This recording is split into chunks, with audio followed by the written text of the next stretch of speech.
Hello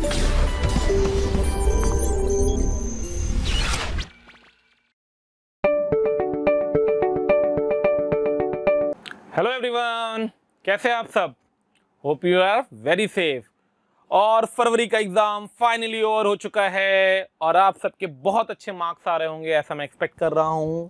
आज मैं और मेरी पूरी टीम फरवरी के अटेम्प्ट्स के सारे पेपर लेकर के आपके सामने प्रस्तुत है। मैं हूं निखिल श्रीवास्तव, ये है हमारी मैथ्स की टीम जो आपके सारे पेपर्स को डिस्कस करेगी, जो भी आपके डाउट्स उनको रिमूव करेगी। मैं वन बाई वन सबके नाम बता देता हूँ। ये है पवन सर, ये है जयंत चित्तौड़ा सर जिनको शॉर्ट में हम जेसी सर बोलते हैं, ये है आतिश सर जिनको हम ए स्क्वायर सर बोलते हैं फैमिलियर, ये मैं हूँ एनएस सर, ये अर्जुन सर और ये है हमारे विपिन सर। तो ये है मैथ्स की वो टीम मोशन की जो आपके सारे डाउट्स को रिमूव करेगी। तो अब हम जिस पेपर को डिस्कस करने मैं आया हूँ वो है 24 Feb 2001 का मॉर्निंग शिफ्ट। क्लियर? तो let's begin with the discussion part. तो ये है हमारा फर्स्ट क्वेश्चन। क्वेश्चन बहुत ही सिंपल था। The locus of the mid point of the line segment joining the focus of the parabola y square is equal to 4ax। Parabola जो दिया गया है वो दिया गया है आपको y square is equal to 4ax to a moving point of the parabola is another parabola whose directrix is. Correct है? तो एक पैराबोला दिया गया है, उस पैराबोला पे किसी पॉइंट के फोकस से ज्वाइन करने वाले मिड पॉइंट जो आएगा उसका लोकस निकालना है अपने को। तो क्या है ये देखिए, ये पैराबोला दिया गया था आपको y square equal to 4x। इस पे मैंने एक पॉइंट ले रखा है p, 80 स्क्वायर 280। इसका फोकस होता है a,0, इसका मिड पॉइंट मैंने h, k माना। फॉर्मूला लगा दिया मिड पॉइंट का, h is equal to 80 square plus a/2, k is equal to 280 plus 0/2।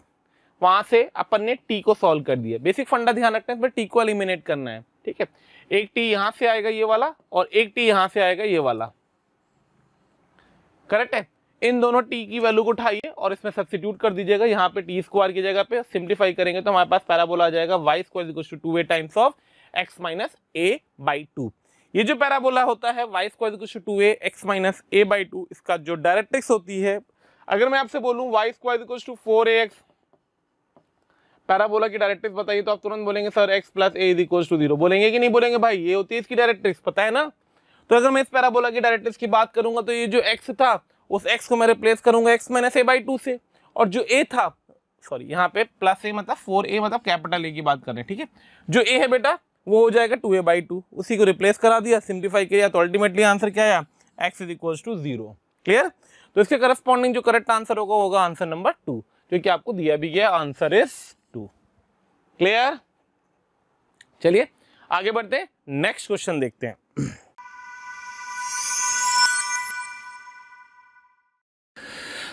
ये है सेकंड क्वेश्चन। पहला क्वेश्चन पैराबोला का था, बहुत ही सिंपल क्वेश्चन था, डायरेक्ट क्वेश्चन था। अगर मुझसे मार्किंग वाइज बात करी जाएगी सर इसको आप क्या कैटेगरी दोगे, तो मैं तो भाई इसको इजी दूंगा। ठीक है, कौन सी कैटेगरी में काउंट होता है क्वेश्चन? ये इजी में काउंट होता है। सेकंड क्वेश्चन पे आते हैं। Scientific committee is to be form. ये है पीएनसी का बहुत ही रेगुलर क्वेश्चन है, एक्सट्रीमली रेगुलर क्वेश्चन है, होपफुली आप सबने कर रखा होगा।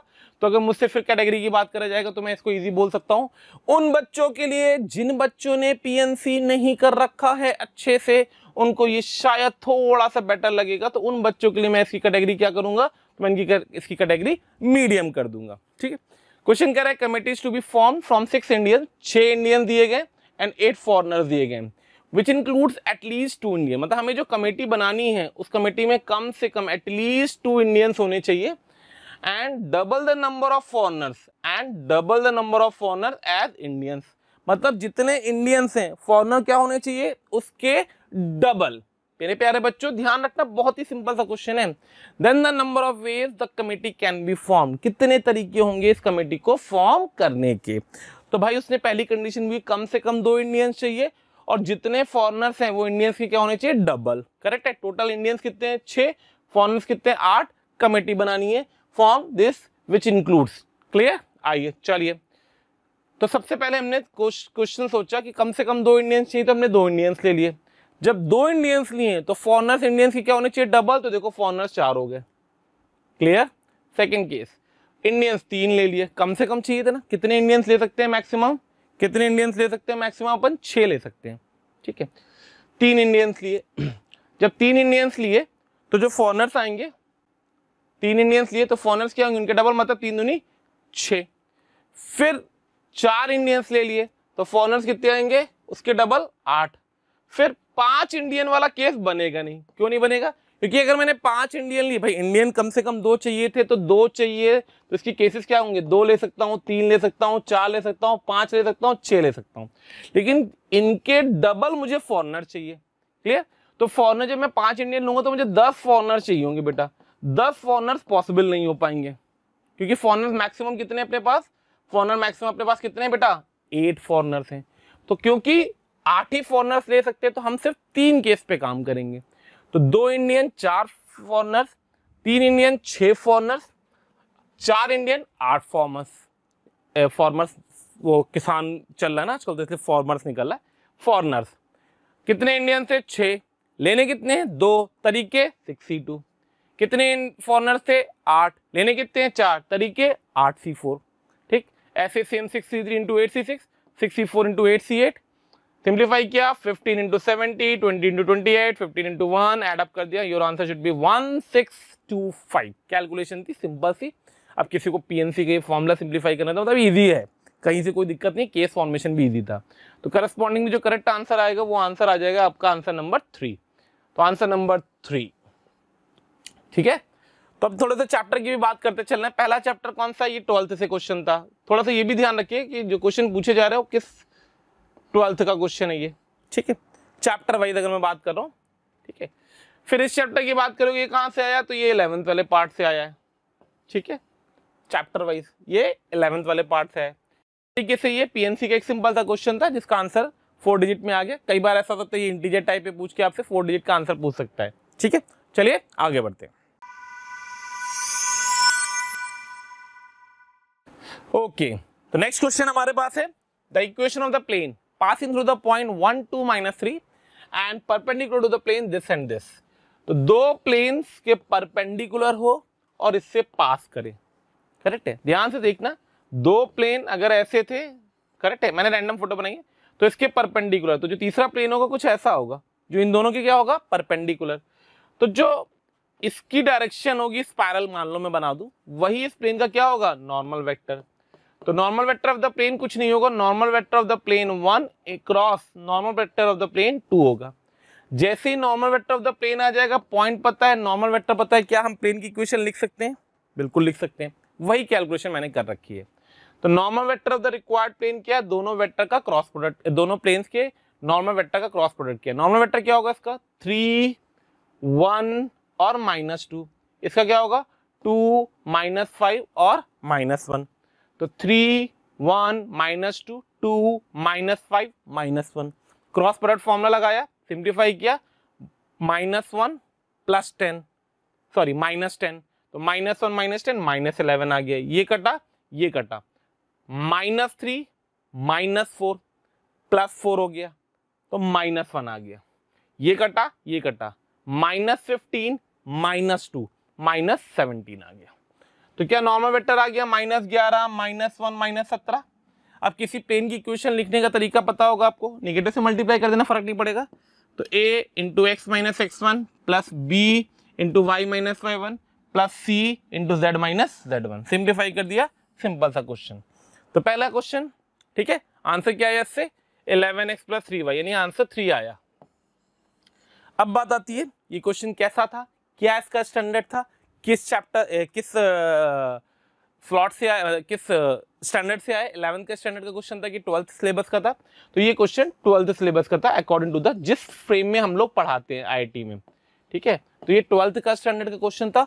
अगर मुझसे पूछे सर ये कैसा क्वेश्चन था, तो मैं, अगर मुझे इजी, मीडियम और टफ में सिर्फ कैटेगरी करनी है तो मैं इसको इजी में डालूंगा। किस में डालूंगा, इजी में। लेकिन अगर कोई बोले सर आप बता दो क्या था, तो मैं बोलूंगा भैया ये वेरी इजी था, बहुत ही आसान क्वेश्चन था पेपर में। तो आपको देखना ये पड़ेगा कि जो पेपर आप अटेंड कर रहे हैं, मार्च की तैयारी आप कर रहे हैं, अप्रैल की कर रहे हैं या मई की कर रहे हैं, और इनको देख रहे हो, तो मेरे प्यारे बच्चों इस चीज पे बहुत ध्यान दें कि 30 क्वेश्चन में कितने ऐसे क्वेश्चन आ रहे हैं जो आप बहुत आसानी से अटेम्प्ट कर सकते हैं, ठीक है। चलिए आगे बढ़ते हैं।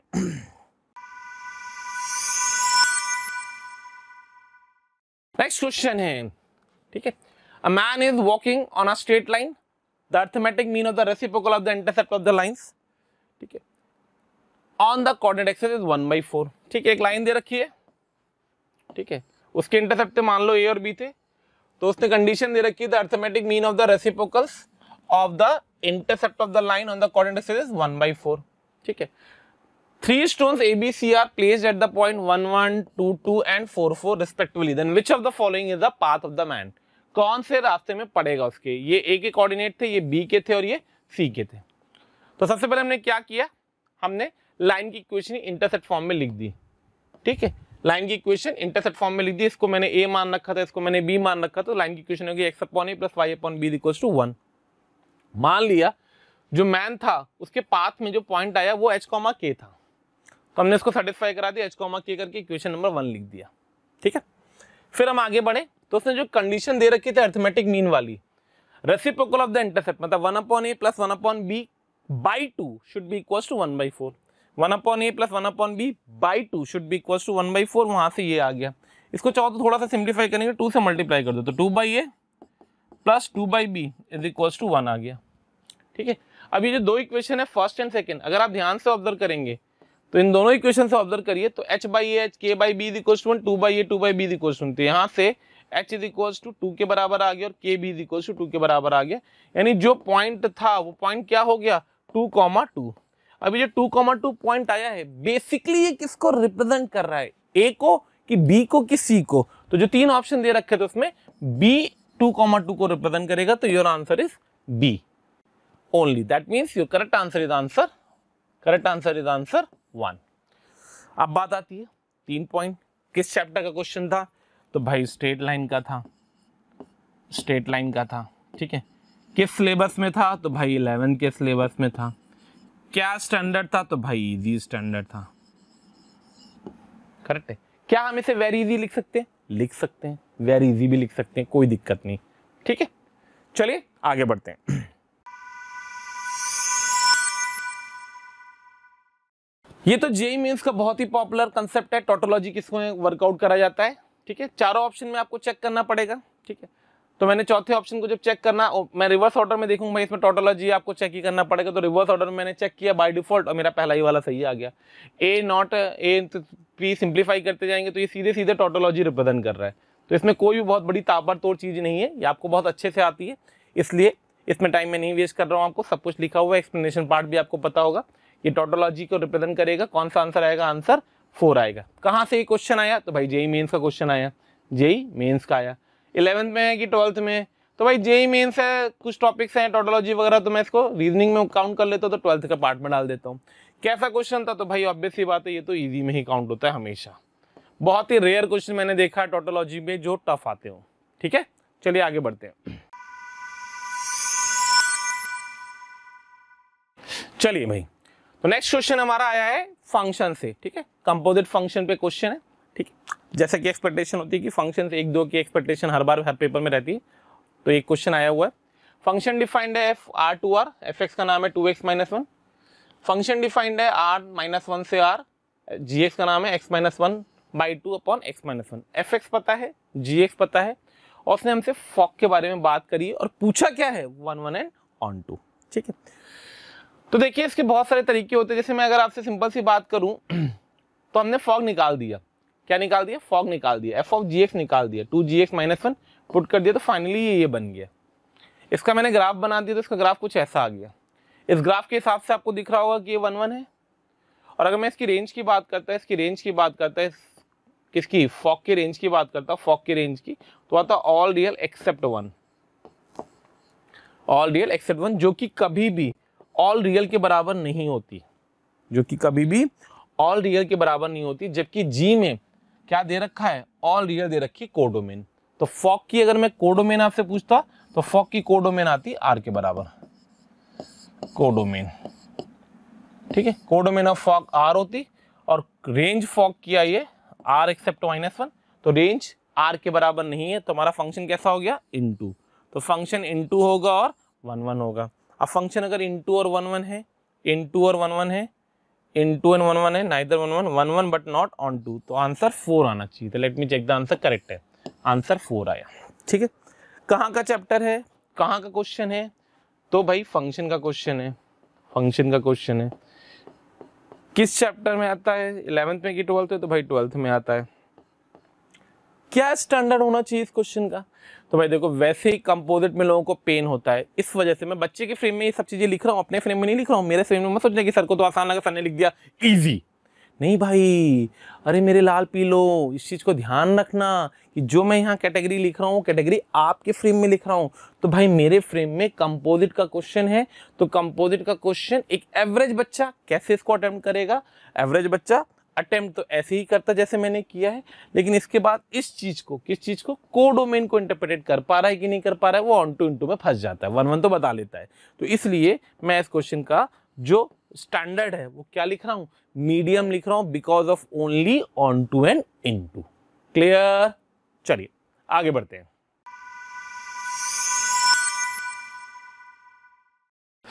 हाँ भाई, नेक्स्ट क्वेश्चन देखिए ध्यान से।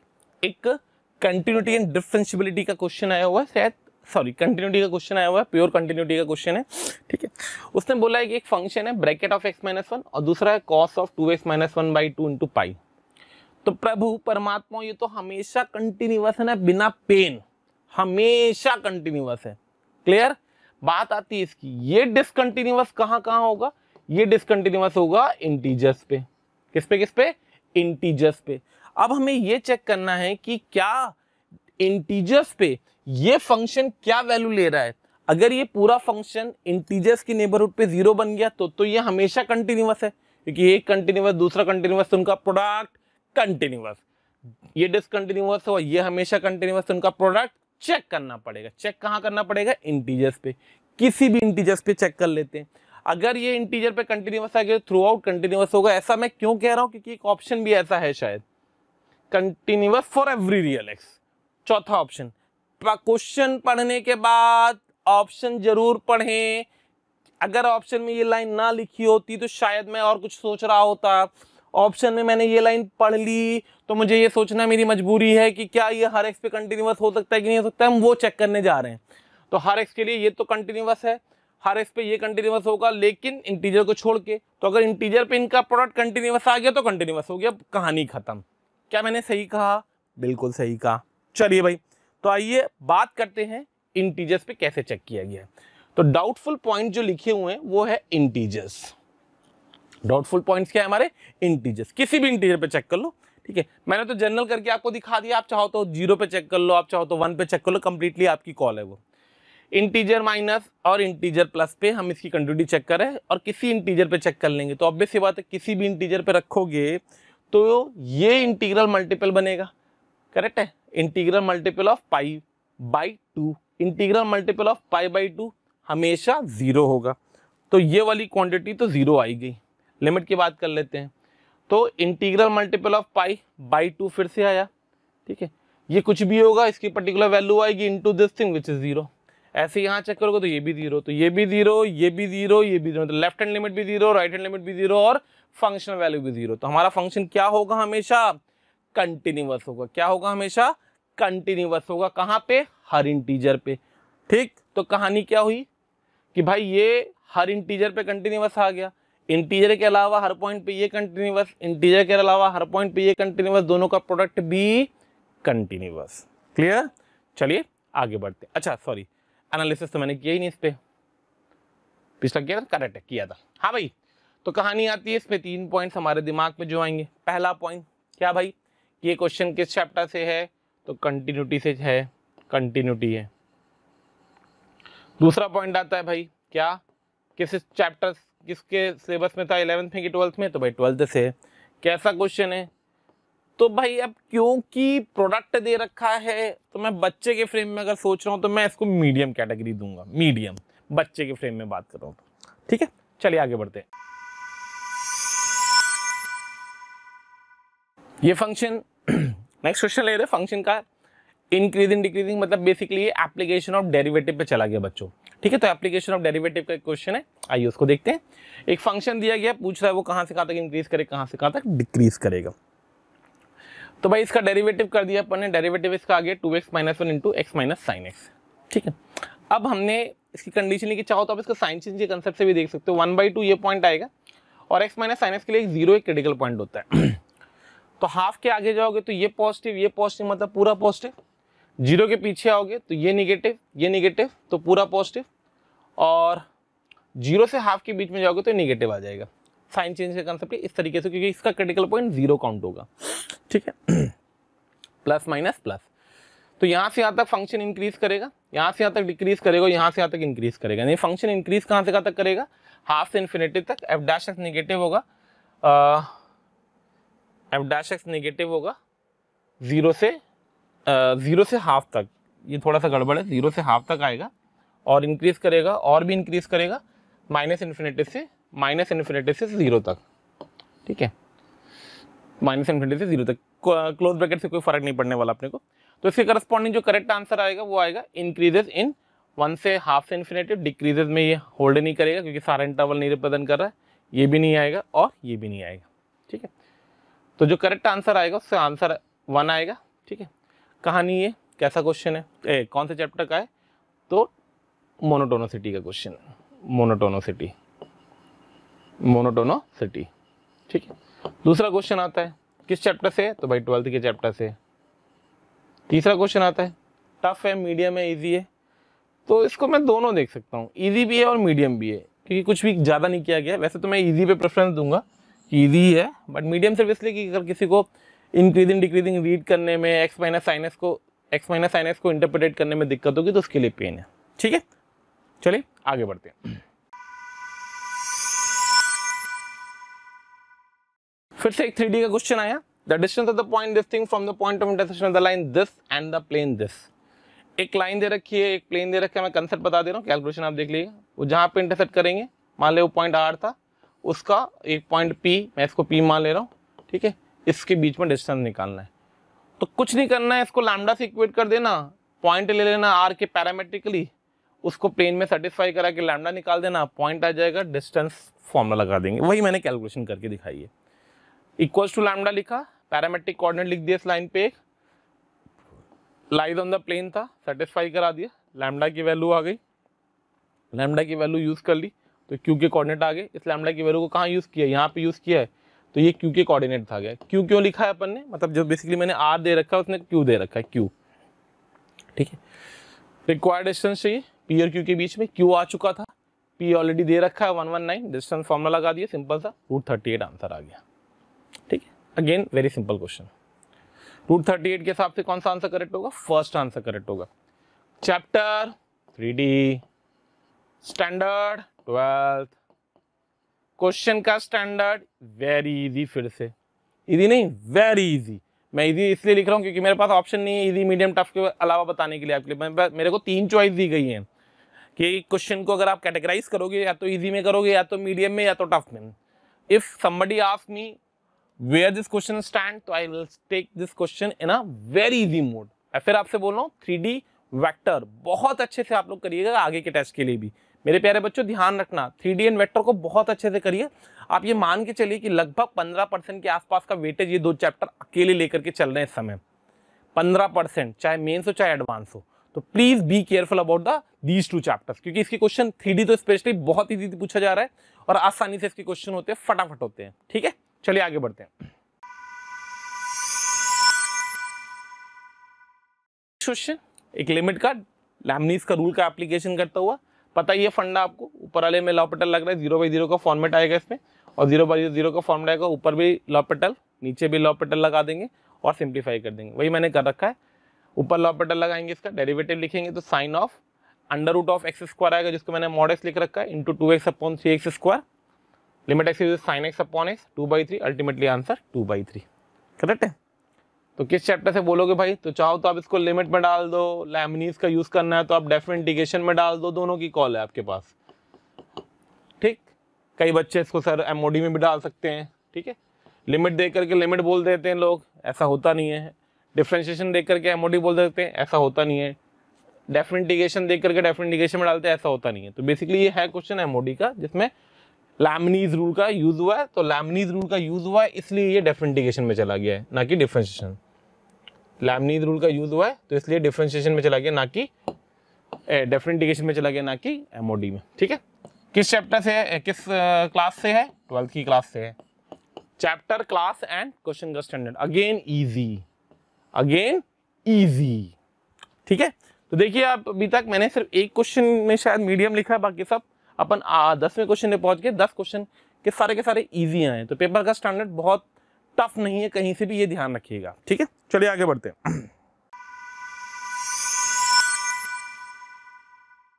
नेक्स्ट क्वेश्चन है हाइट एंड डिस्टेंस का। The vertical poles of 150 metre apart and the heights of the one is the 3 times the height of the other. ठीक है, एक की हाइट दूसरे की ट्रिपल है, तो एक की हाइट दूसरे की ट्रिपल है, मतलब एक अगर h था तो दूसरा 3h था। ठीक है, if from the middle point of the line joining their feet, middle point, ये मिडल पॉइंट है, ये फीट थे, मान लो ये फीट F1 था और ये फीट F2 था। ठीक है, ये पोल P1 था और ये पोल P2 था। ठीक है, तो मिडल पॉइंट से and observe find the angles of elevation of their tops to be complementary. Tops के जो एंगल्स है वो कॉम्प्लीमेंट्री का मतलब क्या है, एक अगर थीटा तो दूसरा 90 माइनस थीटा है। Then the height of the shorter pole is, छोटे वाले पोल की हाइट बतानी है। छोटे वाला पोल किसको लिया है अपन ने, h ले रखा है हाइट एंड डिस्टेंस में। ठीक है, कुछ नहीं किया मैंने, इस फोटो में देखो tan थीटा और इस फोटो से देखो tan थीटा, इसको थीटा बोल दिया, तो tan थीटा पहली वाली फोटो से आ जाएगा h/75, दूसरी वाले से आ जाएगा 75/3h, यहाँ से h निकाल दिया 25√3, खत्म। 10 सेकंड में क्वेश्चन हुआ होगा, 10 से 15 सेकंड में अगर आपने पढ़ने के बाद क्वेश्चन को स्टार्ट किया है तो 10 से 15 सेकंड लगेंगे हार्डली इसको कंप्लीट करने में। ठीक है, तो इसके करस्पॉन्डिंग जो करेक्ट आंसर आएगा 25√3, दैट इज आंसर नंबर 4। ठीक, chapter height and distance,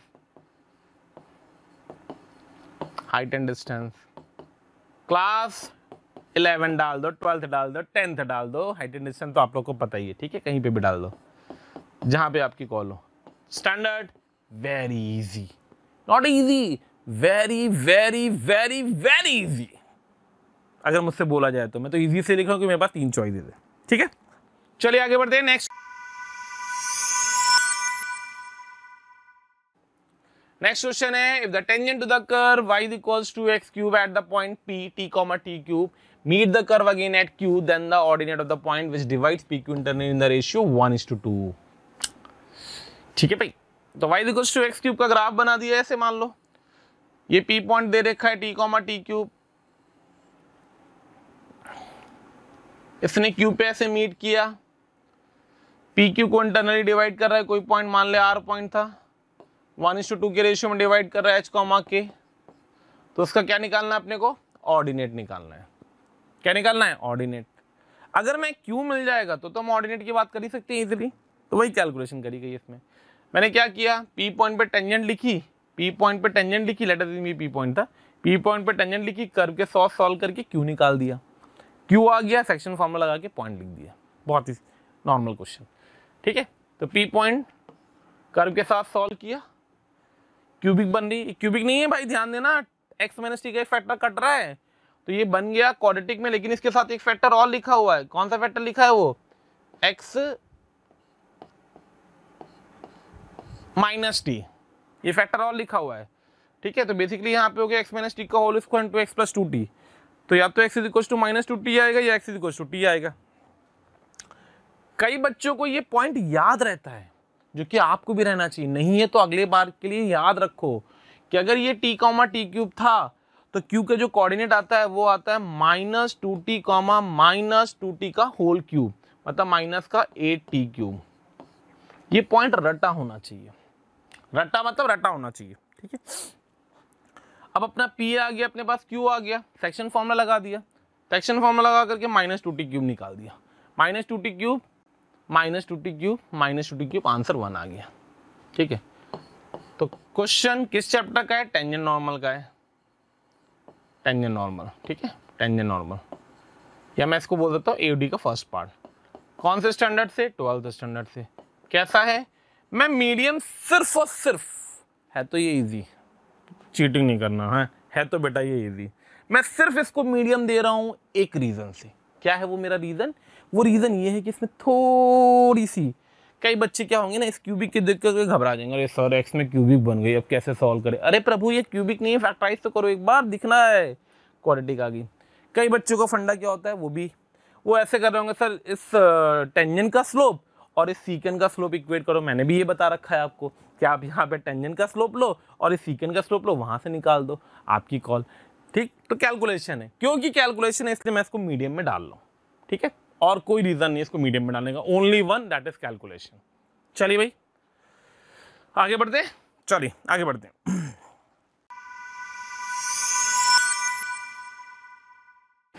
next question. भाई ये क्वेश्चन थोड़ा सा अच्छा था, अच्छा मीन्स अगेन कैलकुलेशन, अच्छा तो नहीं था। द एरिया का क्वेश्चन है, part of the circle which is outside the parabola.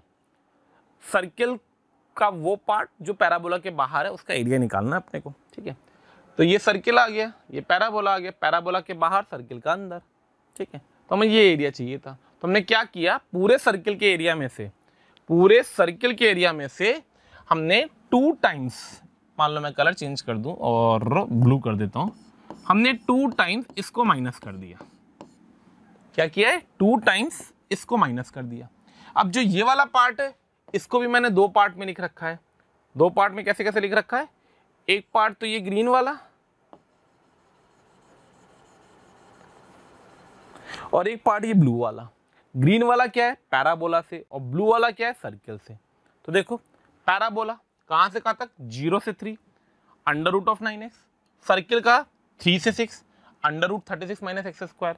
Direct integrate करोगे ये निकल आएगा, इसमें फॉर्मूला लगेगा under root of A square minus X square, formula याद होना चाहिए, under root of A square minus X square x/2 under root of A square minus X square plus A square by 2, जिसको मैंने 18 लिख दिया है, into इसके reciprocal का integration sine inverse x/a। Correct है, चेक कर लो। लिमिट कहां से कहां तक गई, 3 से 6। सिंप्लीफिकेशन करते चले गए, अल्टीमेटली आंसर क्या आ गया, 25 माइनस 3√3। तो भाई 24 माइनस 3√3 आंसर आ गया। ठीक, अब ये क्यों क्वेश्चन कैसा है भाई, तो देखो भाई ये है सब कुछ हमें दिख रहा था। कई लोगों को इसका फॉर्मूला याद नहीं होगा, फंस जाएंगे, या फिर सब्स्टिट्यूशन करके सॉल्व करेंगे, एक्स की जगह पे 6 साइन थीटा या 6 कॉस थीटा करके भी आंसर आता है। ये तो आसान इंटीग्रेशन था। ठीक है, तो आंसर आया 24 माइनस 3√3, 24 माइनस 3√3। थोड़ी सी कैलकुलेशन है, क्योंकि ध्यान हटना, देखो इसके रिस्पेक्ट में 12 भी लिखा है और 24। कुछ बच्चे क्या करेंगे, 2 से मल्टीप्लाई करना भूल जाएंगे, तो उन्होंने 2 से मल्टीप्लाई करने के अलावा 2 आंसर दे रखे हैं। ठीक है, कुछ बच्चे यहाँ पे सिली मिस्टेक करेंगे, प्लस माइनस की, इसके फॉर्मूले में याद होता है, यहाँ प्लस माइनस की गलती होती है लोगों से, तो इसके लिए इसका आंसर माइनस 3√3 भी दे, प्लस 3√3 भी दे रखा माइनस की जगह पे। ठीक है, तो भाई कहानी यही, chapter AUC, area under the curve, chapter किस क्लास से, 12th क्लास से। Standard of the question medium. Medium क्यों, क्योंकि फॉर्मूला मैंने आपको पीछे बताया। ठीक है, चलिए आगे बढ़ते हैं। क्लास नोट्स का क्वेश्चन है, इंटीग्रेशन का। साइन 2x को ऐसे तोड़ो कि ये डेरिवेटिव में बन जाए, खत्म, क्वेश्चन खत्म। क्लास नोट्स रटे होंगे ये तो कंसेप्ट। ठीक है, तो साइन 2x को क्या तोड़ेंगे, साइन 2x को लिख दिया, sine x plus cos x को टी मानेंगे, तो साइन 2x आ जाएगा, यहाँ से उसकी वैल्यू पुट कर दी, टी स्क्वायर माइनस 1 8, इंटीग्रेट कर दिया, वैल्यू पुट कर दी, match the answer, option 1 and 3। ठीक, तो your answer should be 1 and 3, मतलब आंसर 2 आ गया। कौन से चैप्टर से, इंडेफिनिट इंटीग्रेशन से है, किस क्लास से है, 12th क्लास से है। कैसा क्वेश्चन है, इजी क्वेश्चन है। ठीक है, चलिए आगे बढ़े। क्वेश्चन डिफरेंशियल इक्वेशन का बहुत ही घटिया सा सिंपल सा क्वेश्चन, dp/dt, उसने बोला the population at time t of a certain follow the differential equation dp/dt is equals to p/2 minus 450। क्या पूछा है, the time at which the population become 0, the time at which the population become 0। कुछ नहीं करना है, dp/dt दे रखा है, कितना दे रखा है, p/2 माइनस 450, उसको मैंने लिख दिया p माइनस 900/2। ठीक है, इधर ले आए 850 से पॉपुलेशन 0, कितने टाइम में, 0 से t, इंटीग्रेट कर दिया, वैल्यू सब्स्टिट्यूट कर दी, t की वैल्यू निकाल दी, कितनी आ गई, 2ln 18। Correct answer 2ln 18, answer 2। Check कर लेना भाई आंसर भी। Chapter sir D, differential equation, class sir जी 12th क्लास का क्वेश्चन है, स्टैंडर्ड, और फिर से है तो वेरी इजी, मैं फिर से इजी लिख रहा हूँ, फिर से इजी लिख रहा हूं। चलिए भाई आगे बढ़े। Okay, the value of the एक बाइनोमियल की सीरीज दे रखी है, ध्यान से देखिए तो ये सीरीज 15C1 से स्टार्ट हुई है, 15C15 पे खत्म हो गई है एक, और 14C1 से स्टार्ट हुई है, 14C11 पे खत्म हो गई है दूसरी। तो बेसिकली दो सीरीज है, एक को मैंने S1 लिख दिया और एक को मैंने S2 लिख दिया, उसने आपसे S1 प्लस S2 की वैल्यू पूछी है। करेक्ट है। देखिए डेरिवेटिव से आएगी, याद होगा आप लोग को, फॉर्मूला भी लगता है इसमें, 14C1 14C3 14 ऑड टर्म्स चाहिए मुझे, ठीक है। तो ये वो है जिसमें ऑड बाइनोमियल कोएफिशिएंट का सम चाहिए, ये वो है जिसमें मुझे डेरिवेटिव के बाद सम चाहिए। तो दो सीरीजेस थी, या तो मैं इससे करूं या मैं इसको जनरल टर्म से करूं, तो मैंने जनरल टर्म से कर दिया। S1 सीरीज मैंने ये उठाई है, जनरल टर्म लिखा इसका -1 की पावर r इंटू 15CR, इसमें फॉर्मूला लगता है, याद है कौन सा फॉर्मूला लगता है, NCR is equal to n/r into n-1c r-1, ये फॉर्मूला इसमें यूज किया अपन ने। तो r इंटू NCR को मैंने लिख दिया n-1, n मतलब n इंटू n-1c r-1, इसमें सम ऑफ बाइनोमियल कोएफिशिएंट लगा दिया, ठीक है। 15 बाहर आ गया, सम ऑफ बाइनोमियल सीरीज का कोएफिशिएंट आ गया 0 1 2, करेक्ट है। सारे 14 टर्म्स लिखे हैं, प्लस माइनस में लिखे हैं, प्लस माइनस में सम मतलब 1 प्लस एक्स की पावर 14 में एक्स की जगह पे -1 रखेंगे तो ये सीरीज आएगी, किसमें 1 माइनस एक्स की पावर 14 में put x is equal to 1। तो जैसे ही मैं ये पुट करूंगा देखो ये 0 बन गया, यानी जो S1 था वो तो 0 लिखा हुआ बिना टेंशन, कोई फ्रेंड बट नहीं। फिर हमने S2 को सॉल्व करना स्टार्ट किया। S2 क्या है, 14C1 14C3 14C11 मतलब सम ऑफ ऑड टर्म्स। तो 14C1 14, इसमें एक मिसिंग चल रहा था 14C13, तो वो इंट्रोड्यूस किया, वो सबट्रैक्ट कर दिया। इसको हम लोग बोलते हैं 2 की पावर 13, पता है ना कैसे, सम ऑफ ऑड बाइनोमियल कोएफिशिएंट 2 की पावर n -1 2 की पावर 13 -14, दोनों का सम किया 2 की पावर 13 -14, ठीक है। तो 2 की power 13 -14, your correct answer is 4, ठीक। Chapter binomial theorem BT, standard class 11, standard of the question बच्चे के फ्रेम में मीडियम, बच्चे के फ्रेम में मीडियम, ठीक है। चलिए आगे बढ़ते हैं, नेक्स्ट क्वेश्चन। प्रोबेबिलिटी का क्वेश्चन, ठीक है। क्या कह रहा है, an ordinary dice is rolled for a certain number of times. If the probability of getting an odd number 2 times is equal to the probability of getting an even number 3 times, then the probability of getting an odd number for odd number of times, ठीक है। क्या क्या कह रहा है, पहली line कह रहा है गेटिंग एन ऑड नंबर की जो प्रोबेबिलिटी है, probability of getting an odd number 2 times is equal to probability of getting an even number 3 times। 3 bar even आने की जो प्रोबेबिलिटी है वही 2 बार ऑड आने की प्रोबेबिलिटी है, और हमें प्रोबेबिलिटी बतानी है getting an odd number for odd number of times. Odd number of times का मतलब है कि ऑड एक बार आ जाए या फिर ऑड 3 बार आ जाए या फिर ऑड, या फिर बोलना मतलब ऐड होगा ऑड 5 बार आ जाए। एक डाई को rolled certain number of times, ठीक है, ordinary roll certain the probability, then the probability of getting an odd number of times for odd number of times is getting an even number, ठीक है। चलो भाई देखिए, odd number twice, 2 बार odd number आएगा, n बार में से 2 बार odd number आएगा, तो NC2 1/2 की पावर n, NC3 1/2 की पावर n, यहाँ से n की वैल्यू 5 आ गई। अच्छा, इसमें सीरीज और होगी, मतलब probability odd number of times 7 आ जाए, ठीक है, 7 बार ऑड आ जाए, 5 बार ऑड आ जाए, 3 1 9 11 सब आएंगे, ठीक है, क्योंकि यहाँ पे सर्टेन नंबर लिखा है, सर्टेन नंबर ऑफ टाइम्स, तो हमें ये certain number of times calculate करना पड़ेगा। ये सर्टेन नंबर ऑफ टाइम्स कौन कैलकुलेट करके देगा, सर्टेन नंबर ऑफ टाइम्स ये वाली लाइन कैलकुलेट करके देगी कि कितनी बार इस डाई को रोल्ड किया गया है, कितनी बार इस डाई को थ्रो किया गया, ठीक है। तो वो हमने कैलकुलेट किया, ऑड नंबर ऑफ टाइम्स 2 बार है, n बार डाइस को फेंको 2 बार ऑड है, तो NC2, ठीक है, n बाई डाइस को थ्रो करना है 2 बार ऑड है, तो NC2 ऑड आएगा 2 बार, ऑड आने की प्रोबेबिलिटी हाफ होगी 2 बार, बाकी बार इवन आया तो n-2 टाइम्स।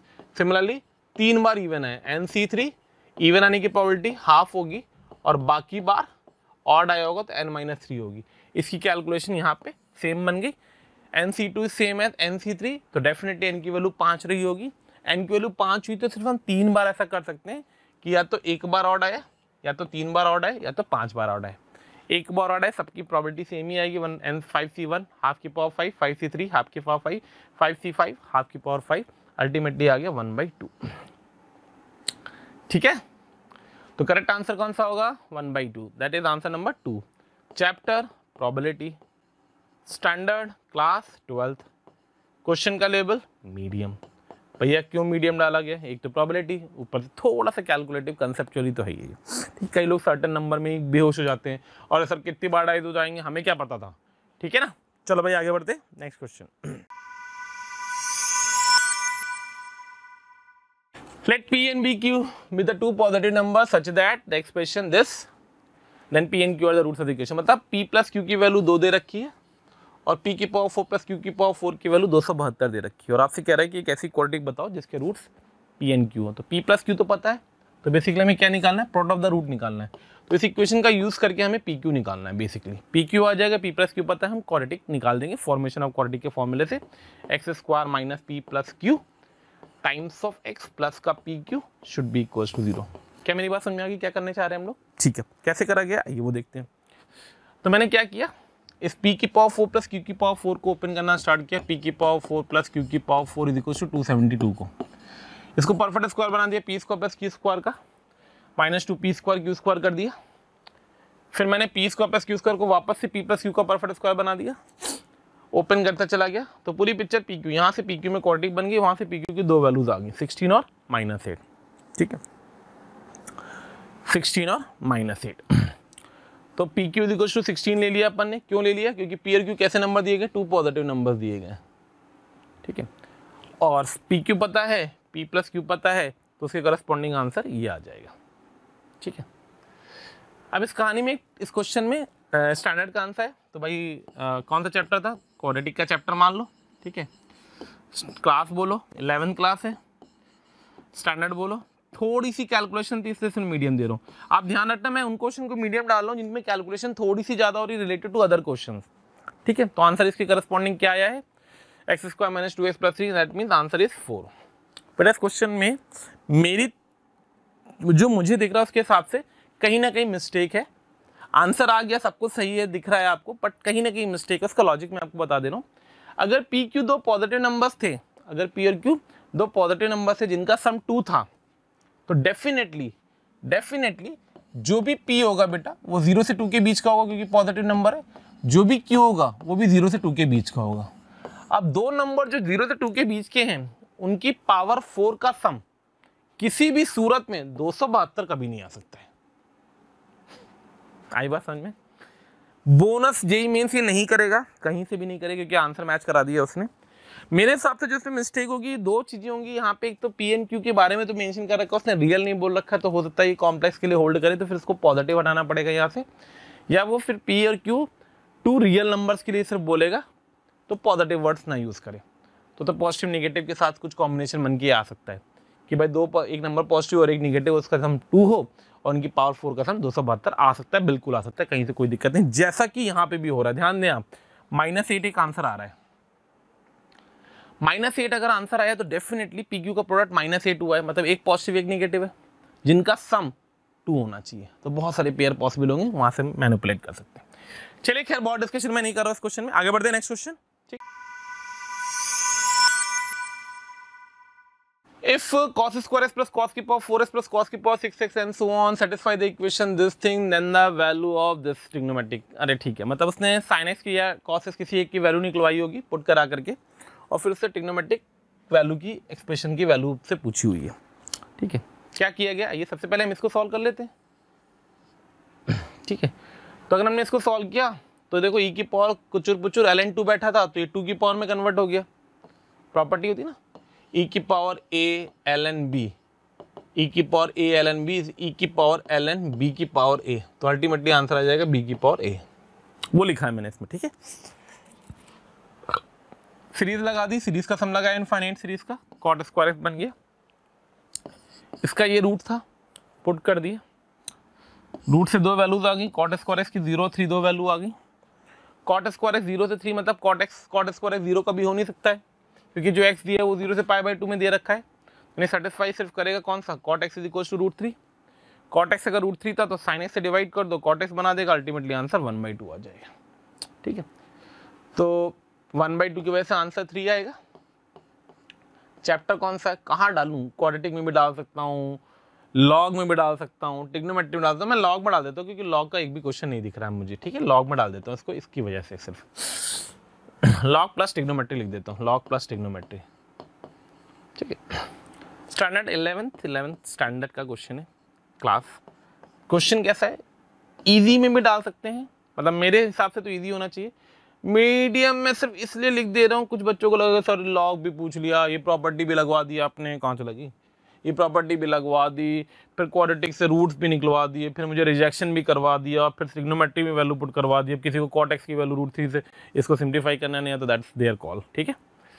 आगे बढ़ते हैं, चलिए आगे बढ़ते हैं, नेक्स्ट क्वेश्चन।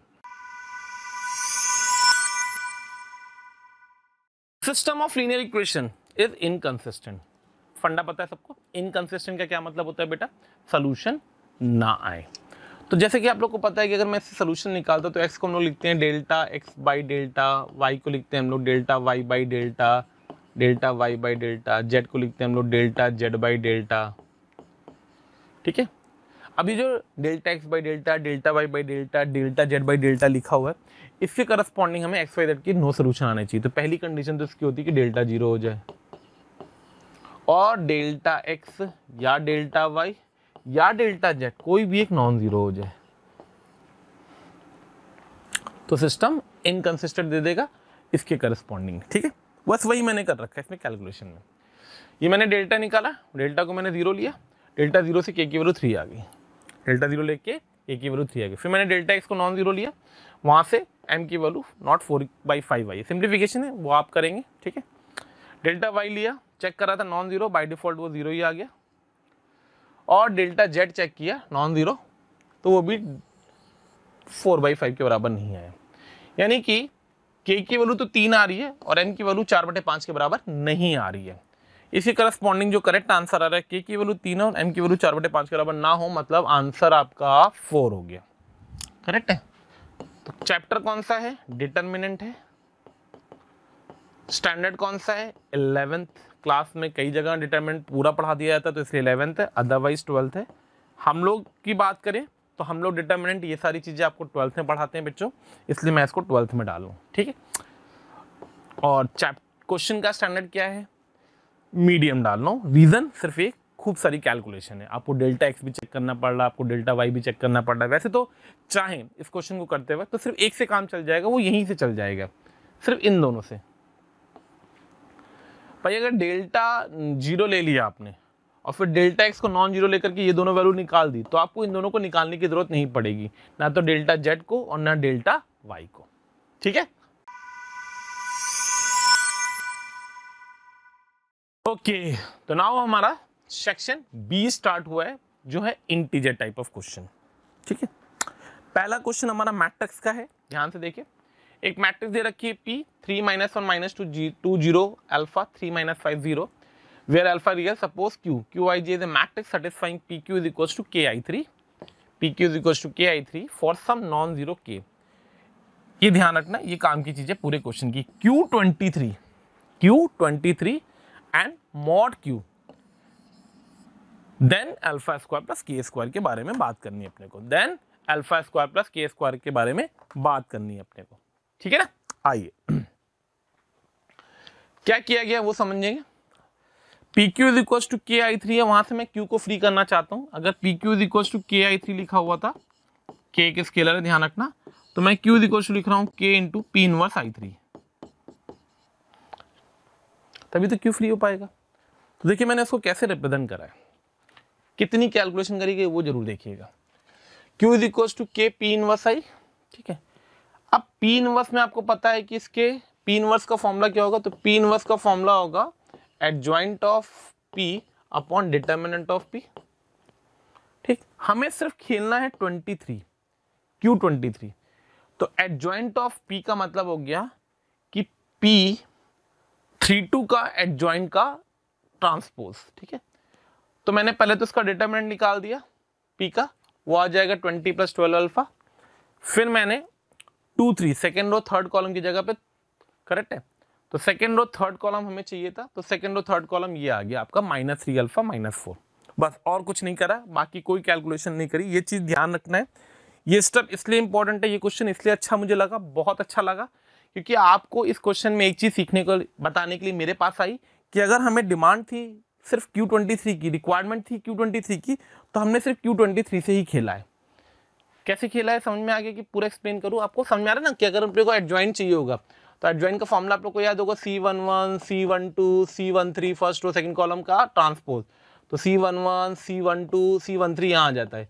तो बेसिकली जो C23 बनेगा, C13 C23 करेक्ट है, वो यहाँ बैठ जाएगा।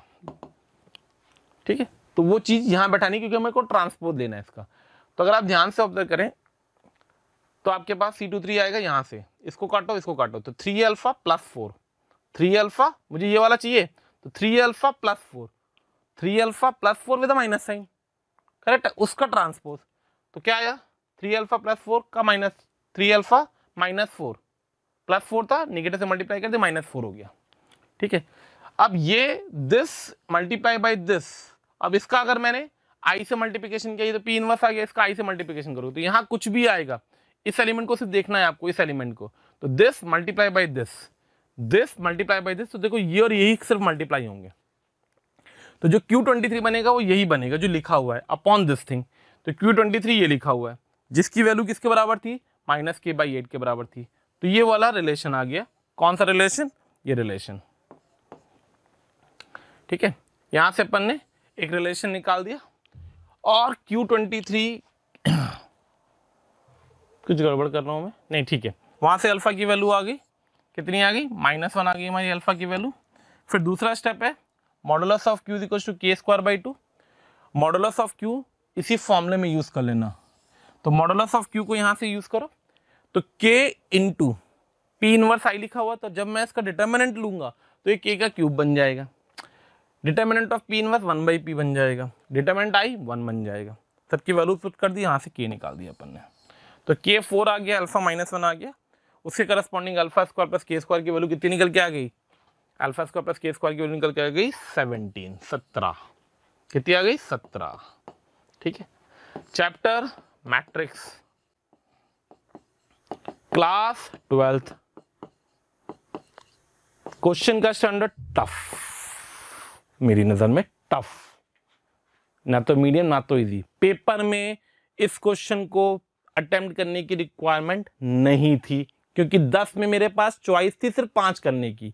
तो क्या मैं ये क्वेश्चन करूंगा पेपर में, बिल्कुल नहीं करूंगा।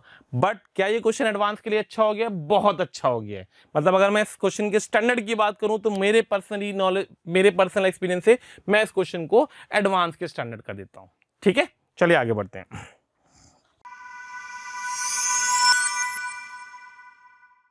ये लीजिए प्रोबेबिलिटी का क्वेश्चन भैया, ये तो जेईई एडवांस का चोरी करके चिपका दिया इन्होंने, 15, 16, 17 में किसी एक साल में आया था, एज इट इज है, डाटा तक नहीं बदला है, कहीं कुछ नहीं बदला है, तब कुछ सेम चल रहा है। क्या कह रहा है, 3 independent events in a sample space, the probability that only B1 occur is alpha, only B1 occur is alpha, only B2 occur is beta, and only B3 occur is gamma. P be the probability that none of them events Bi occur, and these 4 probabilities satisfy the equations. एक equation ये और एक equation ये, 99% same question था जहां तक मुझे याद है, और उसने probability of B1 upon probability of B3 आपसे पूछा हुआ है, occurrence of pure B1 upon occurrence of pure B3। ठीक है, कैसे करा गया इसको, सिंपल से प्रोबेबिलिटी ऑफ अकरेंस ऑफ, मैंने क्या किया, मान लिया कि X Y Z are the respective probabilities of B1 B2 B3, तो जो पूछा गया था उसका आंसर हो जाएगा एक्स वाई जेड। मैंने क्या मान लिया है, मैंने मान लिया है X Y Z be the probabilities of B1 B2 B3 respectively, तो एक्स वाई जेड क्या आ गया, B1 अपॉन B3, मुझे एक्स वाई जेड निकालना था। ठीक है, कंडीशन दे रखी है, alpha is the only B1 occur, only B1 मतलब B1 अकर करे, B2 ना करे, B3 ना करे, तो X अकर करे, Y ना करे, मतलब 1 - 5 1 - Z alpha, similarly beta, similarly gamma, तीनों अकर ना करे, P है। पहला रिलेशन ये दे रखा था, alpha -2 beta into P equals to alpha beta, simplify कर दिया, काटा कुटी मचा दिया, तो X इक्वल्स टू 2Y आ गया। सिमिलरली दूसरा रिलेशन यूज करेंगे, ये लिखा हुआ है, करेक्ट है, तो यहां से y इक्वल टू 3z आ गया, तो x आ गया, y आ गया, फर्स्ट और सेकंड से हमने x is equal to 6z निकाल दिया, x बाई z चाहिए था वो 6 आ गया। ठीक है, x बाई z क्या आ गया, 6 के बराबर आ गया। अब अगर ये 6 के बराबर आ गया तो करेक्ट आंसर क्या आ गया हमारा, 6 के बराबर आ गया। अब कोई पूछे कि सर ये क्वेश्चन पेपर में, तो अगर भाई किसी ने एडवांस के क्वेश्चन देख रखे होंगे तो उसको देख के डर के मारे ही छोड़ देगा। ठीक है, एडवांस वाले ही छोड़ देते हैं, मेंस में कैसे हम एक्सपेक्ट करेंगे। खैर, चैप्टर प्रोबेबिलिटी, दूसरा क्वेश्चन है प्रोबेबिलिटी का पेपर में, क्लियर है आपको। सेम पेपर में दूसरा क्वेश्चन प्रोबेबिलिटी का, पहला वाला रिलेटिवली थोड़ा सा मैंने उसको शायद मीडियम या इजी मैंने दे रखा था। 12th चैप्टर है, ठीक है, प्रोबेबिलिटी से 12th चैप्टर से क्वेश्चन है और standard of the question. Obvious सी बात है मैं टफ लिखूंगा। क्यों टफ लिखूंगा, अरे भाई टफ लिखना पड़ेगा, मेरी मजबूरी है। क्यों, इसलिए टफ लिखना है क्योंकि प्योर एडवांस का क्वेश्चन आया है, pure copy paste from the advance. तो 2 क्वेश्चन अपन ने किए अभी इंटीजर टाइप में, दोनों टफ है। तो क्या मैं ये क्वेश्चन करता पेपर में, बिल्कुल नहीं करता। क्या मुझे ये छोड़ना है, बिल्कुल छोड़ना है। क्यों छोड़ना है, क्योंकि मेरे पास 5 क्वेश्चन की चॉइस है। ठीक है, आगे बढ़ते हैं, next question. Okay, the minimum value of alpha for which the equation this equals to alpha has at least one solution। बहुत ही पॉपुलर क्वेश्चन, कई जगहों में शीट वीट में आपके पास आया होगा, आपने देखा होगा, आपने करा भी होगा ऐसे क्वेश्चन। कुछ नहीं करना है, साइन एक्स को टी मान लो, अल्फा की एक्स की रेंज दे रखी है, तो टी की रेंज आ जाएगी 0 से 1 और डिफरेंशिएट करके मिनिमम वैल्यू निकाल दो। वही मैंने कर रखा है। एफ एक्स था, साइन एक्स को टी माना, एक्स पता था तो टी की रेंज आ गई, एफ टी लिख दिया, डिफरेंशिएट करके सिंप्लीफाई करके क्रिटिकल पॉइंट निकाल दिया। क्रिटिकल पॉइंट से अपन ने साइन चेन लिख दिया। ठीक है, 0, 2/3 और 2, 3 क्रिटिकल पॉइंट आए हैं इसके, 0, 2/3, 2 और 1। 1 का कोई रोल नहीं था तो 1 को इसने फालतू में लिख रखा है। साइन चेन लिखा, माइनस प्लस माइनस, हमें 0 से 1 में देखना था, 0 से 1 में मिनिमम वैल्यू आएगी 2/3 पे। तो यानी कि इस फंक्शन की जो मिनिमम वैल्यू अटेंड करेगी वो 2/3 पे करेगी। तो अल्फा मिनिमम आएगा एफ ऑफ 2/3, कैलकुलेट कर दिया, 9 के बराबर आ गया। ठीक है, कैसा क्वेश्चन था, किस चैप्टर से क्वेश्चन है अगर पूछा जाए तो डेरिवेटिव अप्रोच यूज हुई है। ठीक है, तो बेसिकली मैं इसको एओडी में डाल रहा हूँ, एप्लीकेशन ऑफ डेरिवेटिव में। किस क्लास में इसको हम लोग करते हैं, ऑब्वियस सी बात है 12th में ही करते हैं। कैसा है क्वेश्चन का स्टैंडर्ड, तो मैं मीडियम डालूंगा, इजी नहीं होगा। क्यों, क्योंकि सोच पाना ये वाला स्टेप, फिर डिफरेंशिएट करके, वैसे तो बहुत मिनिमम मैक्सिमम निकालना है, बहुत टफ नहीं है, पर ठीक है। रिस्पेक्टिव जो क्वेश्चंस आए हैं पीछे, अब ये अपन ने चेक किए थे, उसके रिस्पेक्टिव ये आएगा इसमें, तो इसका स्टैंडर्ड मीडियम। क्या ये क्वेश्चन हमें पेपर में करना पड़ेगा, बिल्कुल करना है। अगर हमारे पास चॉइस और चॉइस में हमें छोड़ने वाले क्वेश्चन के बाद करने वाले क्वेश्चन की बात करनी, तो ये करने वाला क्वेश्चन है। ठीक है, चलिए आगे बढ़ते हैं। Okay, if one of the diameter of the circle this is the chord of the another circle this whose center is at 2,1। तो देखो एक सर्किल दे रखा है, ठीक है, उस सर्किल की one of the chord, one of the diameter of the circle, ये डायमीटर है सर्किल की, ठीक है, ये सेंटर आ गया इसका, is the chord of another circle, is the chord of another circle. एक और सर्किल था जिसकी कॉर्ड है, जिसका सेंटर है 1,2 पे, 1,2 पे। ठीक है, इसके सेंटर को C1 मान लो। तो इस सर्किल की हमें रेडियस चाहिए थी, तो भाई ये सेंटर पता है, ये सेंटर पता है, इसके बीच का डिस्टेंस निकालो, रेडियस पता है, इसकी रेडियस पता है स्मॉल आर। क्या निकालना था अपने को, कैपिटल आर। कैपिटल आर आ जाएगा पाइथागोरस लगा करके। ठीक है, मैंने वही कर रखा है। ये सेंटर 2,1 है, ये सेंटर 1,3, ये √5 है। यहाँ से यहाँ तक की रेडियस पता है 2 के बराबर, ये 2 है, ये √5 है, इसकी वैल्यू निकाल दी 3। मतलब जो रेडियस चाहिए थी कितनी आ गई, 3 के बराबर आ गई। ठीक है, कौन सा चैप्टर है, सर्किल है। किस चैप्टर से था, 11 के चैप्टर से था। क्या स्टैंडर्ड था, वेरी इजी।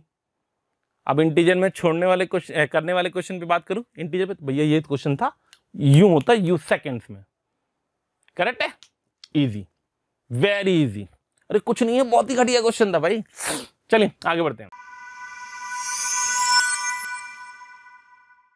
है किसका, लिमिट इनवर्स का एप्लीकेशन। ठीक है, आप लोगों को पता होगा तोता मैना फॉर्मेट, मैं पढ़ाते वक्त बताता हूँ तोता मैना फॉर्मेट। ठीक है, इसमें तोता मैना फॉर्मेट देख ले, 1 + r + r² है, 2 फैक्टर आएंगे, उसका डिफरेंस ऊपर लिखेंगे, सेपरेट करेंगे, 10 की सीरीज आएगी, उस पर लिमिट लगाना अपने को। ठीक है, तो अपन ने क्या किया, ये लाइन कैसे लिखी है मैं थोड़ा सा बता देता हूँ आपको। तो अपन ने जो tan इनवर्स था 1/1 + r² + r, उसको लिख दिया r r + 1, और इस ऊपर वाले को लिख दिया r + 1 माइनस आर, ठीक है। इन दोनों का डिफरेंस फॉर्मूले से ये बन गया। इस पर समेशन लगा देंगे तो पहला और आखिरी बचेगा। तो यहाँ पे आर की जगह पे एन रख दो और यहाँ पे आर की जगह पे 1 रख दो। 1 रखते ही π/4 बन गया। इस पर लिमिट लगा दी तो ये 10 इनवर्स इन्फिनेटिव बन गया। π/2 माइनस π/4, π/4 आ गया। 10 बाहर था, अल्टीमेटली आंसर 1 आ गया, ठीक है। कौन सा चैप्टर है? ITF, inverse trigonometric function. कौन सी क्लास का है? 12th क्लास का है। कैसा क्वेश्चन है? इजी क्वेश्चन है। मीडियम सिर्फ मैं उनके लिए बोल रहा हूं जिनको ये ब्रेक करना नहीं आता होगा, उनके लिए मीडियम है, अदरवाइज ये इजी है, वेरी इजी लेवल की, ठीक है। आगे बढ़ते हैं, नेक्स्ट क्वेश्चन। हाँ भाई, नेक्स्ट क्वेश्चन है डेफिनेट इंटीग्रेशन का। -a से mod x -2 dx 22 है and this thing then x plus bracket x a से माइनस से dx क्या होगा। कुछ नहीं करना है इसमें, इस इक्वेशन से आपका a आएगा, उस a को यहाँ पे पुट करना है और इसको सॉल्व करना है, बस, ठीक, इतना करना है इस क्वेश्चन में। तो हमने क्या किया, mod x को देखा हमने, यानी कि डेफिनेटली 0 क्रिटिकल पॉइंट आएगा। फिर x - 2 को देखा तो 2 क्रिटिकल पॉइंट आएगा और जो मेरा a है वो 2 से बड़ा है, यानी मैं इसको तोड़ूंगा अगर तो -a से 0 इसकी वजह से, और फिर 0 से 2 इसकी वजह से, और फिर 2 से a, ठीक है। तो मैंने इस क्वेश्चन को 3 पार्ट पे तोड़ा, -a से 0, 0 से 2 और 2 से a। मॉडुलस खोल दिया, ब्रेक दोनों सिंप्लीफाई करता चला गया, लिमिट लगा दी, कैलकुलेट कर लिया तो a की वैल्यू 3 आ गई। बेटा कैलकुलेशन आप कर लीजिएगा, बिल्कुल सिंपल सी कैलकुलेशन है, इतना तो आना ही चाहिए डेफिनेट इंटीग्रेशन अगर आपने पढ़ा है तो। अब a3 आ गया, a3 आ गया तो हमारा क्वेश्चन हो गया 3 से -3 x प्लस ब्रैकेट x, 3 से -3 x प्लस ब्रैकेट x। इसको माइनस बाहर लेकर के मैंने -3 से 3 कर दिया, लिमिट की डेफिनेट इंटीग्रेशन की प्रॉपर्टी लगा दी। ये फंक्शन ऑड था तो -3 से 3 में इसकी वैल्यू तो 0 आएगी। ब्रैकेट x बचा खाली, इस ब्रैकेट x को -3 से 3 में मैंने खोलना शुरू किया तो -3 से -2, -2 से -1, -1 से 0, 0 से 1, 1 से 2, 2 से 3 और सबकी वैल्यूज भरना स्टार्ट कर दी। अल्टीमेटली आंसर कितना निकल के आ गया? 3, ठीक है। तो करेक्ट आंसर कितना है? 3 आया। कौन सा चैप्टर है? Definite integration. डेफिनेट इंटीग्रेशन का दूसरा क्वेश्चन, ध्यान दें, क्लास 12th, क्वेश्चन का स्टैंडर्ड मीडियम। क्या ये करने वाला था? बिल्कुल करने वाला था। क्या हमें क्वेश्चन पेपर में अटेंड करना है? बिल्कुल अटेंड करना है। थोड़ा सा टाइम लग रहा है इसलिए मैं कैलकुलेशन हो रही है इसलिए मैं इसको मीडियम दे रहा हूं, ठीक है। चलिए आगे बढ़ते हैं। हाँ भाई, नेक्स्ट क्वेश्चन हमारा वेक्टर का। 3 वेक्टर दे रखे हैं, ठीक, ABC, C is coplanar with A and B। तो अगर कोई वेक्टर A और B के साथ कोप्लेनर होता है, A डॉट C की वैल्यू 7 दे रहा है और B is perpendicular to C दे रहा है, तो फील करो एक वेक्टर A एंड B के साथ कोप्लेनर, ठीक है। तो ये वेक्टर मान लो A था, ये वेक्टर मान लो B था और ये वेक्टर मान लो C था, ठीक है। तो सिचुएशन कुछ ऐसी हो गई कि ये A है, ये B है और लेट अस अज्यूम मैं एक पेन ले लेता हूं, ये C है। तो देखिए अगर आप ध्यान से ऑब्जर्व कर रहे होंगे, ठीक है, ध्यान से, तो देखिए आपको तीनों वेक्टर दिख रहे होंगे, ठीक है। ग्रे वाला, ब्लैक वाला एंड ब्लू वाला ये पेन को मैं C वेक्टर बोल रहा हूं, तो C वेक्टर B के परपेंडिकुलर है और A और B के प्लेन में है। देखिए ये तीनों वेक्टर एक ही प्लेन में है, एक ही प्लेन में। क्लियर हुआ कुछ? तो इसके बारे में बात करेंगे। तो क्या इस वेक्टर को मैं इन दोनों की लीनियर कॉम्बिनेशन में एक्सप्रेस कर सकता हूं? एक तरीका। और एक होता है कि अगर हमने पढ़ रखा है वेक्टर ट्रिपल प्रोडक्ट में कि a vector lying on the plane of A B and perpendicular to the C, तो क्या फॉर्मूला होता है उसका? A cross B cross C, उस सी की जगह पे वापस से बी आ जाएगा, ठीक है। आगे बढ़ते हैं। ए दे रखा उसने, बी दे रखा उसने और आपसे इसकी वैल्यू पूछ रहा है, यानी मुझे ए पता है, मुझे बी पता है, मुझे सिर्फ सॉल्व क्या करना है इसमें? सी सॉल्व करना है। तो देखिए सी को हमने कैसे सॉल्व किया, मैंने क्या बोला था? A vector in the plane of A B perpendicular to B, तो B cross A cross B. Lambda से क्यों मल्टीप्लाई किया? क्योंकि हमें इसका मैग्नीट्यूड नहीं पता। अगर यही यूनिट होता तो मैं सीधे डिवाइड कर देता, ठीक है। ओपन कर दिया, फॉर्मूला लगा दिया, सिंप्लीफाई करता चला गया, लैम्डा अननोन था। लैम्डा निकालने के लिए हमारे पास एक डाटा दे रखा है, कौन सा दे रखा है? A dot C is equal to 7। तो मैंने A dot C is equal to 7 use किया, वहां से लैम्डा निकाल दिया। लैम्डा निकालते ही मेरे पास सी वेक्टर आ गया। ए ऑलरेडी दे रखा है, बी ऑलरेडी दे रखा है, सी वेक्टर आ जाएगा। तो हमारे पास कितना? माइनस का 3/2 आई कैप प्लस का 5/2 जे कैप प्लस का 3 के कैप। ए सी वेक्टर हमारा निकल आया, ए वेक्टर पता था, बी वेक्टर पता था, तीनों का सम कर दिया। मैग्नीट्यूड का स्क्वायर कर दिया और 2 से मल्टीप्लाई कर दिया, आंसर कैलकुलेट कर दिया। ठीक है, क्या ये क्वेश्चन वेक्टर का था? बिल्कुल वेक्टर का था। क्या ये क्वेश्चन 12th चैप्टर से था? बिल्कुल 12th चैप्टर से था। ठीक है, क्या ये क्वेश्चन टफ था? नहीं। क्या ये मीडियम था? बिल्कुल मीडियम था। कई बच्चे, अब किसी बच्चे को वेक्टर से पेन है, उसको लगता है कि वेक्टर का क्वेश्चन तो हमेशा टफ आता है, या उसको ये फॉर्मूला स्ट्राइक नहीं कर रहा है, वो इसको ओपन नहीं कर पा रहा है, ये सारे दर्द अगर उसके अंदर आ रहे हैं, तो उसके पॉइंट ऑफ व्यू से अगर आप बात करेंगे तो उसके पॉइंट ऑफ व्यू से क्या है, इस क्वेश्चन के स्टैंडर्ड को मैं डालूंगा टफ में? बिल्कुल डालूंगा। कोई बच्चा पूछेगा क्या सर मुझे ये क्वेश्चन पेपर में अटेंड करना चाहिए, क्या ये क्वेश्चन मुझे पेपर में अटेंड करना चाहिए? तो बेटा अगर आपको लग रहा है कि आप किसी और क्वेश्चन, या इससे भी हम लोग आगे बढ़ेंगे, 7 क्वेश्चन के बाद पहुंच गए, 8वां 9वां 10वां क्वेश्चन देखेंगे, तो 5 में मान लो हमने 3 कर चुके थे, हमें 2 और करने हैं, उसमें अभी अपने पास 3 चॉइसेस और हैं, तो हम इस क्वेश्चन को होल्ड पे डाल सकते हैं। मान लो आगे के 3 क्वेश्चन और टफ आते हैं, तो फिर हमें ये क्वेश्चन करना पड़ेगा, हमारी चॉइस नहीं बचेगी। ठीक है, चलिए आगे बढ़ते हैं।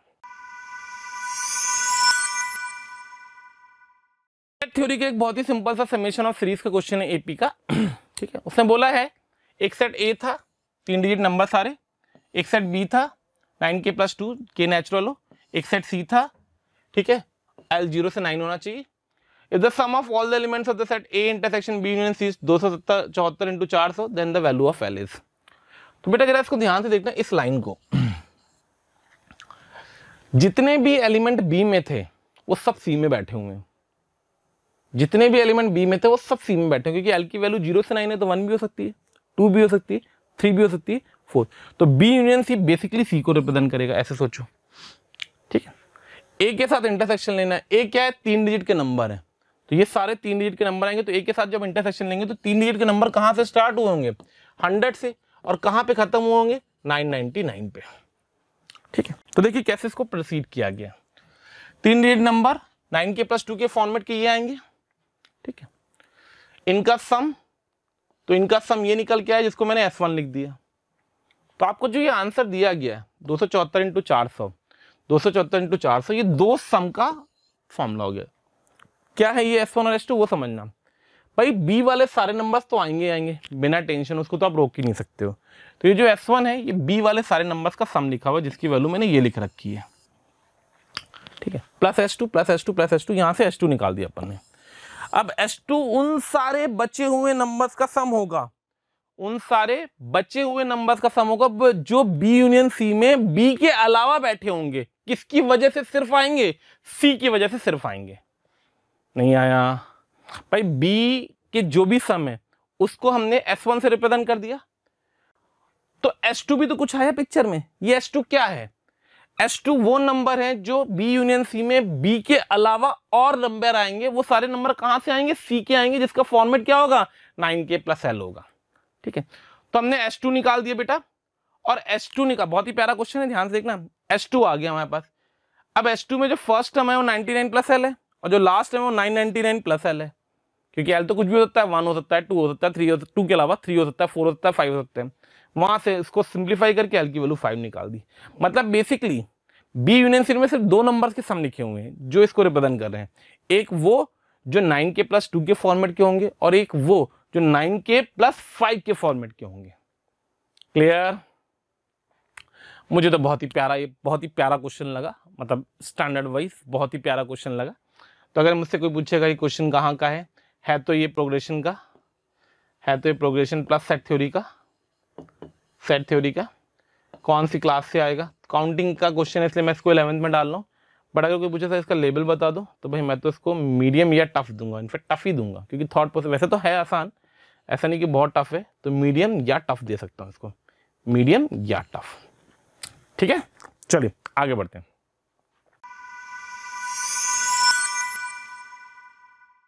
चलिए नेक्स्ट क्वेश्चन देखते हैं। If the least and the largest value real values of alpha for with the equation this has a solution। इस इक्वेशन का एक सोल्यूशन आना चाहिए, मतलब जो भी z हो वो डिफाइंड होना चाहिए, उसकी एक कुछ ना कुछ वैल्यू आनी चाहिए। तो जिस भी अल्फा के लिए होगी आ रही होगी, उस अल्फा की कुछ रेंज होगी, उस रेंज की लीस्ट और largest value P and Q, और हमसे ये पूछ रहा है वो। ठीक है, तो देखिए मैंने कुछ नहीं किया, सिंपल तरीके से किया, कॉम्प्लेक्स नंबर का क्वेश्चन था, बिल्कुल सिंपल तरीके से किया, जेड की जगह पे एक्स प्लस आई वाई रख करके। तो मैंने जेड की जगह पे एक्स प्लस आई वाई रखा, x plus i Y simplify करते चले गए, रियल इमेजिनरी कंपेयर कर दिया मैंने, ठीक है। तो हमारे पास दो इक्वेशन आ गई, वाई ऑलरेडी पता चल चुका था, पुट कर दो इसमें। तो देखो ये एक्स में क्वाड्रेटिक बन गई, एक्स में क्वाड्रेटिक बन गई, ये फाइनल क्वाड्रेटिक आ गई हमारे पास, ठीक है। एक्स की जो क्वाड्रेटिक बनी है, ऑब्वियस सी बात है कि रियल नंबर होगा, अगर सोल्यूशन दे रहा है तो उसका डिस्क्रिमिनेंट ग्रेटर देन 0 होना चाहिए था। तो मैंने डिस्क्रिमिनेंट को ग्रेटर देन 0 किया, कैलकुलेशन आप करेंगे, बार बार मैं बता चुका हूँ आपको। वहाँ से हमने अल्फा की रेंज निकाल दी, अल्फा हमारा आ गया, अल्फा स्क्वायर की इनफैक्ट रेंज आ गई 0 से 5/4, तो अल्फा आ गया, अल्फा स्क्वायर आ गया 0 से 5/4, तो अल्फा आ गया -√5/2 से √5/2 के बीच में। तो जो लीस्ट वैल्यू आ गई वो -√5/2 आ गई, और जो लार्जेस्ट वैल्यू आ गई वो √5/2 आ गई। तो P square plus Q square ने पूछा था, अल्टीमेटली आंसर 10 आ गया, वैल्यू सब्स्टिट्यूट कर दिया। मतलब ये रिप्रेजेंट करेगा लीस्ट वैल्यू को और ये रिप्रेजेंट करेगा लार्जेस्ट वैल्यू को, ठीक है। स्क्वायरिंग का समय कोई फर्क नहीं पड़ेगा, ठीक। तो Z is equal to X plus i y से पूरा क्वेश्चन ये सॉल्व हो गया with the concept of quadratic, मतलब कॉम्प्लेक्स विद द क्वाड्रेटिक। आइए भाई बाइफर्केशन कर लें। किस चैप्टर का क्वेश्चन था? कॉम्प्लेक्स नंबर का था। किस चैप्टर का क्वेश्चन था? कॉम्प्लेक्स नंबर का था। किस क्लास से आया है? 12th क्लास से आया है। क्या आप इसका लेबल देंगे? हम मीडियम देंगे। मीडियम क्यों दे रहे हैं? एक तो कॉम्प्लेक्स नंबर, थोड़ी सी कैलकुलेशन, एक तो कॉम्प्लेक्स नंबर, थोड़ी सी कैलकुलेशन। क्लियर? कई बच्चे इस स्टेप पे फंस जाएंगे, वो अल्फा को 0 से √5/4 लिख दिया हो। कई बच्चों ने शायद गलती भी करी होगी, अल्फा स्क्वायर 0 से 5/4 है, तो अल्फा कहाँ से कहा था? वो 0 से √5/2, मिनिमम वैल्यू को 0 और मैक्सिमम वैल्यू को 5/4, तो 5/4 × 4 आंसर 5 भी लिखा हो। कई बच्चों ने 5 लिखा होगा, जो सिली मिस्टेक होती है, इसलिए क्वेश्चन मैं अच्छे में भी दे रहा हूँ। तो मीडियम के साथ साथ ये थोड़ा सा बेटर क्वेश्चन है मेरी नजर में। क्या हमें ये क्वेश्चन पेपर में करना चाहिए था? अगर हमारे 5 नहीं हुए हैं तो करना चाहिए था, अगर हमारे 5 अभी तक हो चुके हैं तो नहीं करना चाहिए था, बिल्कुल नहीं करना चाहिए था, ठीक है। वैसे तो करने लायक क्वेश्चन है, कहीं से कोई फन बट नहीं। चलिए आगे बढ़ते हैं।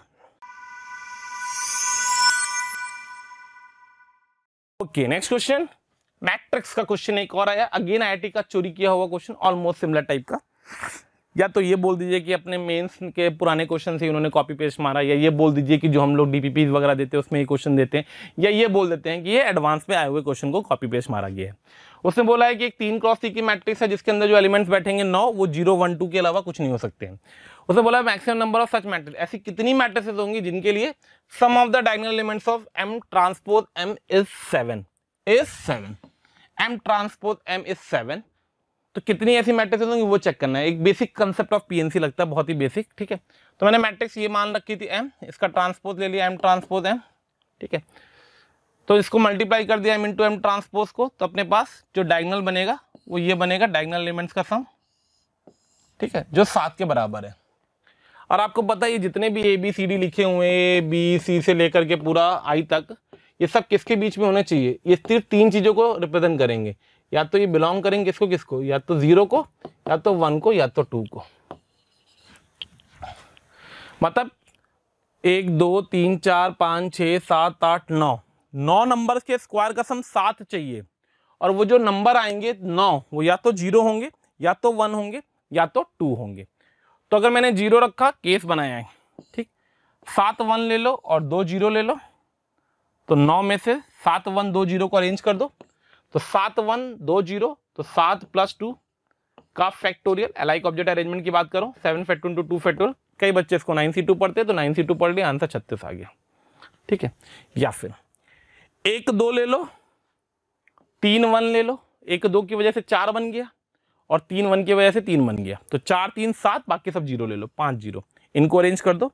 तो 1 1 + 3 1 + 5 0 का factorial divided by 1 factorial 3 factorial 5 factorial, alike object, जिसको उसने 9 फैक्टोरियल 534 लिख रखा, 504, ठीक है। अब अगर अपन ने 2 2 लिए, 2 2 लिए, तो 2 का स्क्वायर 4, 2 का स्क्वायर 4 हो गया, मतलब 8 हो गया, मुझे 7 ही चाहिए था, तो अगला केस बनेगा ही नहीं, करेक्ट है। तो टोटल सम कितना आया इन दोनों का? 36 का और 504 का, फाइनल आंसर 540, ठीक है। कैसा क्वेश्चन था, किस चैप्टर से था? तो भाई मैट्रिक्स से था, मैट्रिक्स से था। किस क्लास से था? तो भाई 12th क्लास से था। क्या आप स्टैंडर्ड देंगे? मेरी नजर में तो ये बेटर इजी क्वेश्चन है, इजी से थोड़ा सा बेटर। कई बच्चे इसको मीडियम में डाल सकते हैं, ठीक है,